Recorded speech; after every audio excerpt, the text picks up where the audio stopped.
തെരഞ്ഞെടുപ്പുമായി സഹകരിക്കണമോ വേണ്ടയോ എന്ന് തീരുമാനിക്കേണ്ടത് PV അൻവർ ആണെന്ന് പ്രതിപക്ഷ നേതാവ് VD സതീശൻ. ഇക്കാര്യത്തിൽ കൂടുതലൊന്നും പറയാനില്ല. നിലമ്പൂർ ഉപതെരഞ്ഞെടുപ്പിൽ UDF-നായി പ്രചരണത്തിന് ഇറങ്ങുമോ എന്ന് അൻവർ തീരുമാനിക്കട്ടെ. അതിനുശേഷം UDF നിലപാട് പറയാമെന്നും അദ്ദേഹം നിലമ്പൂർ വ്യാപാര ഭവനിൽ നടന്ന നേതൃത്വ യോഗത്തിന് ശേഷം മാധ്യമപ്രവർത്തകരോട് പറഞ്ഞു. എല്ലാ തെരഞ്ഞെടുപ്പ് ഒരുക്കങ്ങളും നടത്തി ഞങ്ങൾ മുന്നോട്ട് പോവാണ്. ഇന്ന് രാവിലെ CPM സെക്രട്ടറി പറഞ്ഞു UDF-ൽ ഭയങ്കര കുഴപ്പമാണെന്ന്. UDF-ൽ ഒരു കുഴപ്പമില്ല, അങ്ങനെ ആരും ആശിക്കുകയും വേണ്ട. കാരണം UDF-ൽ ഒരു കരിയില പോലും അനങ്ങാതെ എല്ലാവരും ഒരുമിച്ചെടുത്ത ഒരു തീരുമാനമാണ്. കോൺഗ്രസ് പാർട്ടിയിലെ മുഴുവൻ നേതാക്കന്മാരുടെയും ഏകകണ്ഠമായ തീരുമാനം.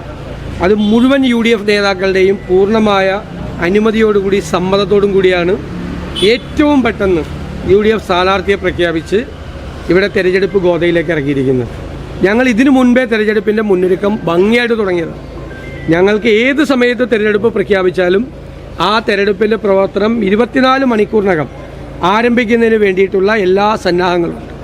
ഇത് പരമ്പരാഗതമായ ഒരു UDF മണ്ഡലമാണ്. ചില പ്രത്യേക കാരണങ്ങളാലാണ് കഴിഞ്ഞ 9 വർഷം നമുക്കത് നഷ്ടപ്പെട്ടത്. അത് വലിയ ഭൂരിപക്ഷത്തിൽ, നിങ്ങൾക്കറിയാലോ, UDF ജയിച്ചിരിക്കുന്നതെല്ലാം മഹാഭൂരിപക്ഷത്തിലാണ് ഉപതെരഞ്ഞെടുപ്പുകൾ. ആ മഹാഭൂരിപക്ഷം നിലമ്പൂരിലും ഉണ്ടാക്കാൻ കഴിയും എന്ന് ഞങ്ങൾക്ക് ഉറപ്പുണ്ട്. അത് അദ്ദേഹമാണ് ഇങ്ങനൊരു അഭിപ്രായ വ്യത്യാസം പറഞ്ഞത്.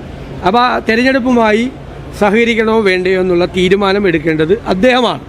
തെരഞ്ഞെടുപ്പുമായും സ്ഥാനാർത്ഥിയുടെ പ്രചരണവുമായും അദ്ദേഹം സഹകരിച്ചാൽ തീർച്ചയായിട്ടും ഞങ്ങൾ ഒരുമിച്ച് പോകും. കോഴിക്കോട് DCC പ്രസിഡന്റ് ഉൾപ്പെടെ ഒതായിലെ വീട്ടിലെത്തിയത് തങ്ങളുടെ അനുമതിയോടെ അല്ലെന്നും VD സതീശൻ പറഞ്ഞു.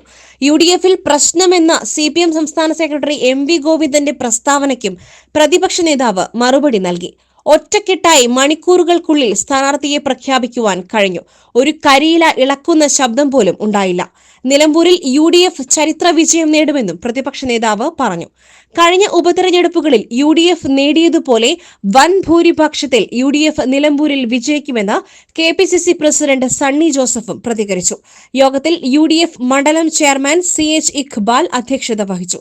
പ്രതിപക്ഷ ഉപനേതാവ് PK Kunhalikutty, KPCC president Sunny Joseph, vice പ്രസിഡന്റുമാരായ AP Anilkumar, Shafi Parambil, PV Abdul Wahab MP, സ്ഥാനാർത്ഥി ആര്യടൻ ഷൌക്കത്ത് തുടങ്ങിയവർ സംസാരിച്ചു. SS Gold, Pure Gold. SS Group, Nilambur.